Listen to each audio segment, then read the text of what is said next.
Pour être compréhensible, un document doit avoir un titre. Dans l'environnement papier, c'était simple. On a un document, on lui donne un titre, c'était naturel. Dans l'environnement numérique, le document ne se voit pas directement. Il y a l'interface du fichier et du nom de fichier. Si ce nom de fichier n'est pas explicite, on aura beaucoup de mal à accéder facilement à l'information de manière naturelle et compréhensible. Ce que l'on constate aujourd'hui dans les entreprises, c'est que les fichiers, je parle là de tous les fichiers bureautiques, Word, Excel, PowerPoint, mais également les objets des mails, sont un petit peu n'importe quoi. On va donner un nom qui parle à soi, mais qui ne parle pas à l'autre, donc mon document. On va prendre le nom d'un autre document sans faire attention. Le pire, ce sont les fichiers qui sont produits par un outil, par une opération de numérisation ou par un appareil photo où on va avoir des séquences de lettres et de chiffres qui sont tout à fait cabalistiques. Il y a là deux risques. Le premier, c'est qu'on ne peut pas utiliser le document facilement pour pouvoir le gérer visuellement. Le second risque, et celui-là est plus insidieux, est qu'un fichier qui est mal nommé risque d'être annulé par un fichier qui aurait le même nom, compte-rendu de réunion. Combien de fichiers nommés compte-rendu de réunion se produisent chaque jour dans une entreprise? Il y a donc un risque à ce qu'un fichier compte-rendu de réunion annule un autre fichier compte-rendu de réunion alors qu'il ne s'agit pas du tout de la même réunion, ni le même jour, ni le même contenu. Il est donc indispensable de se doter de règles de nommage des fichiers bureautiques, des règles simples mais communes à tous pour comprendre, au moins pour ce qui concerne les documents engageants ou les documents de mémoire que l'on veut conserver, où sont les bons fichiers et les identifier rapidement. Une deuxième exigence concernant les documents archivés concerne les métadonnées. Les métadonnées, on dit toujours les métadonnées, les données autour de données, sont toutes ces informations additionnelles autour d'un document qui permettent de le gérer. On va distinguer les métadonnées de description du contenu, de quoi s'agit-il, de quel événement, quelles sont les personnes impliquées, et puis les métadonnées de gestion du cycle de vie, la valeur de l'information, la date, la responsabilité, les droits d'accès, etc. Les métadonnées sont parfois à l'intérieur du document, dont on va les extraire chaque fois qu'on a affaire aux données structurées ou semi-structurées. Ça veut dire qu'on peut extraire dans des zones du document assez facilement ces fameuses métadonnées de gestion ou de contenu.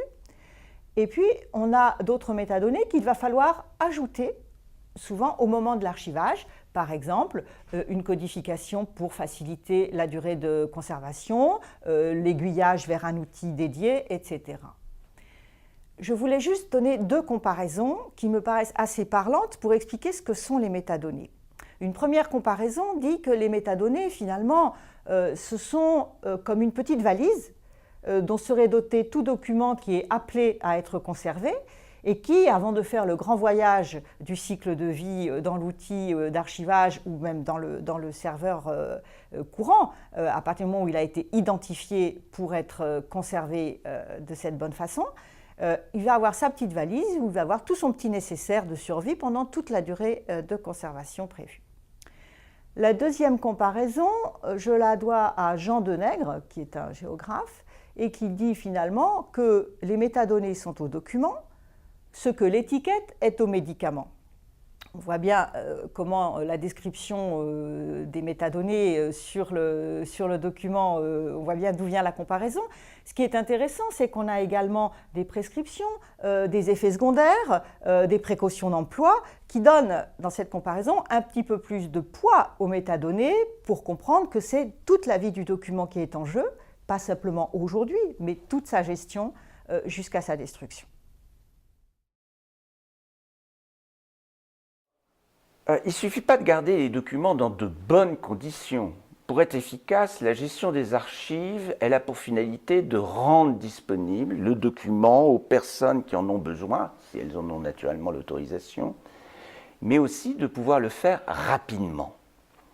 Alors, rendre disponibles les documents archivés suppose qu'on ait autre chose que des listes de documents, ne précisant que le nom des personnes ayant déposé la boîte, la durée de conservation et un libellé obscur. Le pire, c'est la boîte déposée par monsieur Untel pour 10 ans avec le libellé divers. La même observation s'applique, et même souvent plus, pour les fichiers numériques, dont les libellés sont souvent si abscons qu'on est obligé de les ouvrir pour essayer de comprendre ce qu'il y a bien dedans. L'explicitation du contenu, comme cela a été fait traditionnellement dans les archives publiques, est donc indispensable pour pouvoir rendre disponible cette mémoire accumulée. Si l'on n'a pas la classification des documents archivés, si on n'a pas le réflexe de faire vivre ces archives, on prend le risque de devoir reconstruire, réélaborer un document et perdre un temps précieux. Songez aux bases de données pour lesquelles on a perdu la clé pour les exploiter. Ça arrive plus fréquemment qu'on ne le croit. Alors, le temps, c'est de l'argent, dit-on. C'est vrai, mais pas seulement. Parce qu'il est assez rare que l'on se pose dans une organisation, une entreprise, des problèmes radicalement nouveaux. Les mêmes questions se posent souvent, régulièrement, certes dans des contextes différents. Il est toujours intéressant de comparer avec ce qui avait été écrit précédemment, écrit ou fait. C'est une façon de développer l'intelligence collective et comme chacun sait, on est souvent meilleur à plusieurs que tout seul.